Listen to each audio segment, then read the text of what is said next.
Tala falava o tala mai Ausetalia Radio Samoa.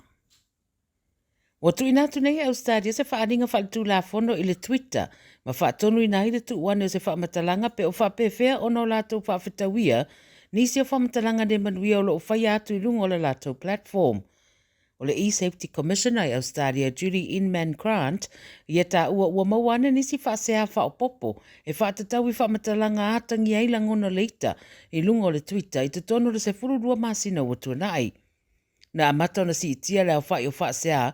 ina uanga iane Elon Musk e whaafoere au unanga lea ia o ke topa lua whelua lua. Pa mai Grant, a whai a le italiane le Twitter le whaaringa le te tonu o le lua sepulu waluaso, o le awhea ngai loa le company ma whaasalanga tupe e toi titi o i le fitsela wafe le aso, mo le solia pea o aia inga i tūlanga whaatatau i awa unanga o lo whaatinoina. E le o whaamawina le ripoti se tariane a le Twitter i le whaaringa o tuinane. O le o mai o le malulu e le taumata le aatiri whaatetele nai le mana o mia o le eletise i ainga, ai o le a whaapopo ai fwoi mara tutongi o piri o le eletise, ma wha o Sofia ai nisi ainga e sa iri fisosoani mo teimi whainga tau le soifuanga hardship support. O le whaamaumaunga o whaaidoa e le company eletise e le Origin, wailoa ai e fitu se fulu awhea na paanga, uno mana o mia le fisosoani lea i le teminei mo le tutongi ina o la tau piri mo ni. O le aso mua le masina fau o iunai e whaamamalu ai le isi si itanga o le tau le eletise, mo le isi tu sa male ono sa lau wafi o tangata iei accounts eletise. O lo iei tu ai ngā pei meni fisosoani mo le tungi no piri mori, mo i lātou e titi tupe maua, whapea i lātou o lo maua pensiona, ma tau si soifua, a e na o le whaatasi lava le taimi e maua ai lea whaamama venga. Ua mariu lava si tangata lena pa uu atu a ngā i le vaenga e alua nei le train i le o ngā tatonu o Sydney, le Sydney Central Station i le awa uri ana nafi. Pa i roi ripoti la tamai o le tangata na ngā iane le mobility scooter ai pa ua ia ngā i le awala le train ma ave sea mai e lau whainga ruenga mai le platform 18 po le afo le lua i le awa uri. Na whaabave atu i le wharamai i Camperdown le ana mariua i lava mulimuri ane. Foi whaamatalanga leo leo. E le iei train i le vaenga lea i le temina tupo i le whaalave lave sa tau fia foi train sa o whaia suenga.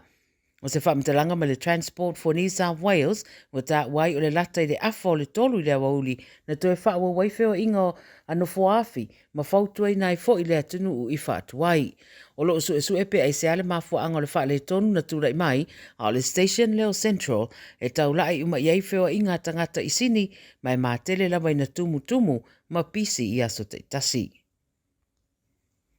O tau tino e se ari ilo na whasi o tia o lana pāanga ilo lātou whale i Perth, o nā ngā iane leanga o isa pampenisini, ma la vea ai malana ta vale. O Stephen James Allen Dean, tolu su fitu tausanga, na ia io ina o na mōrianga na whamsinonga i Perth i revasa nei. O le ua mariu o le tina e to oruala na whanau o Emirate Lasaka, tolu su lima tausanga na mawatu e leo o manu atinga ina i le whale i Perth i le masino a Perilla, ma mariua i lava mulimuriane i le Royal Perth Hospital. Sa pu e leo le ali i le aina wala vela na ta vale, tau fia nei e whaatali i a leisi aso e tūra i e le whamsinonga raso ruspul valu au kuso. Ua mai a tau tino foitini mōrianga o le tau mawhaianga oi, wha upengaina, ia male ave ta vale whaatamala, o sori ngā tū la fono na tutupu uma i le aso e tasi. Matala muli, o li ta alo Jerome Luai ma Rees Walsh e te tawana la tutongi le tusa male 2% o tupe maua po o tutongi o le taalonga match fees ma ioi mōrianga ua whailoa le NRL Judiciary e tusa ai o le taalonga i le pō na pō, a o Josh Addo-Carr e te tawana tutongi le 10%.